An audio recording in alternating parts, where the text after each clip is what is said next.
यह है आचार्य चाणक्य की चाणक्य नीति का 9वां अध्याय। इसमें हम लोग जानेंगे आचार्य के द्वारा कही गई कुछ नई बातों को। चलिए बिना देरी किए हुए शुरू करते हैं।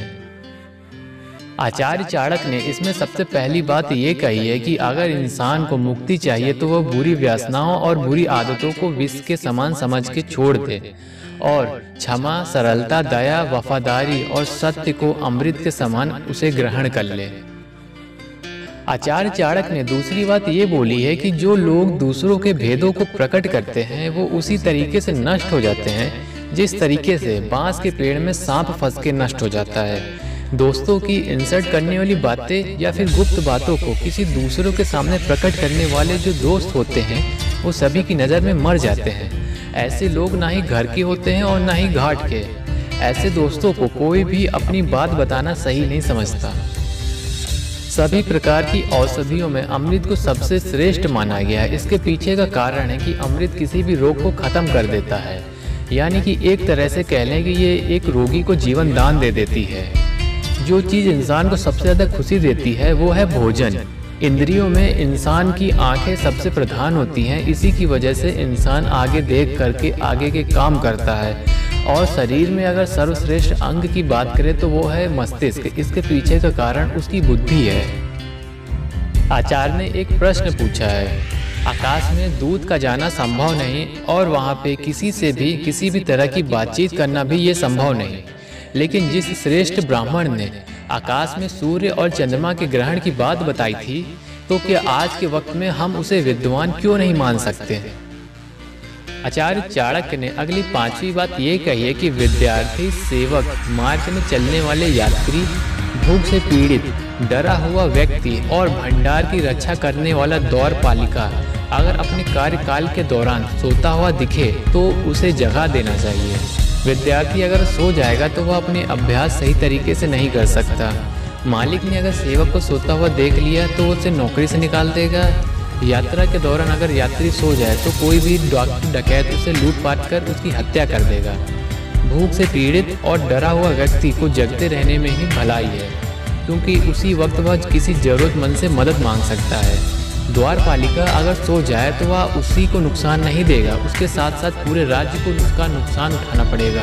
आचार्य के इस कथन को शास्त्र के उस आदेश से जोड़कर देखना चाहिए जिसमें यह कहा गया है कि सोते हुए व्यक्ति को कभी भी उठाना नहीं चाहिए। नींद शारीरिक और मानसिक विश्राम की वह अवस्था है जो प्राणी को संतुलित रहने में उसकी मदद करती है। इसमें पशु और वृक्षों को सोते हुए से न जगाने और स्पर्श करने की बात रात के समय को कहा गया है। आचार्य चाणक्य ने अगली 6ठी बात ये बोली है कि सांप, राजा, बाघ, सुअर, बालक, दूसरों के कुत्ते और मूर्ख व्यक्ति को कभी भी सोते हुए से नहीं उठाना चाहिए। इसके पीछे का एक कारण है। जगा हुआ सांप अचानक से गुस्से में आकर के आपको डस भी सकता है। राजा को अगर बिना कारणवश उठाया जाए तो वह गुस्से में आके मृत्यु दंड भी दे देगा। बाघ और हिंसक जानवर को सोते हुए से उठाने का क्या परिणाम निकलेगा ये हर कोई व्यक्ति अच्छी तरीके से जानता है। बालक को अगर आधी नींद में उठा दें तो वो रो रो कर आपका काम को खराब कर देगा। इसी तरीके से कुत्ते और मूर्ख व्यक्ति को सोते रहने दें तो इसी में इंसान की भलाई है। आचार्य ने 7वीं बात ये कही है कि जो ब्राह्मण सिर्फ पैसों के लिए वेदों का अध्ययन करते हैं और जो लोग शूद्र और नीचे लोगों का अन्न खाते हैं, ऐसे लोग बिना जहर वाले सांप का सामना भी नहीं कर सकते हैं। यहाँ पे शूद्र और नीचे जाति के लोगों का ये मतलब है कि ऐसे लोग जो चोरी चकारी या फिर लूटपाट या फिर किसी भी गलत माध्यम से अपने धन को एकत्रित करते हैं। बिना जहर वाले सांप का सामना करने का यहाँ पे ये मतलब है कि इन लोग से जब ये पूछा जाता है कि ये पैसा कहाँ से लाए तो ये लोग उस जवाब से छुपते हैं या फिर अपना मुँह छुपाने का प्रयास करते हैं।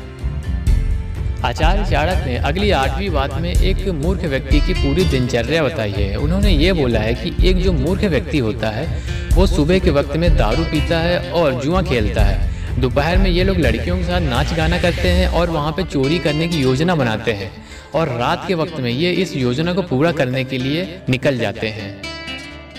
आचार्य चाणक्य ने इस अध्याय की आखिरी बात ये बोली है, ईख, तिल, मूर्ख, छोटे आदमी, स्त्री, सोना, भूमि, चंदन और दही तथा पान, इन्हें जितना अधिक मला जाता है इनकी गुणवत्ता उतनी ही अधिक बढ़ती है।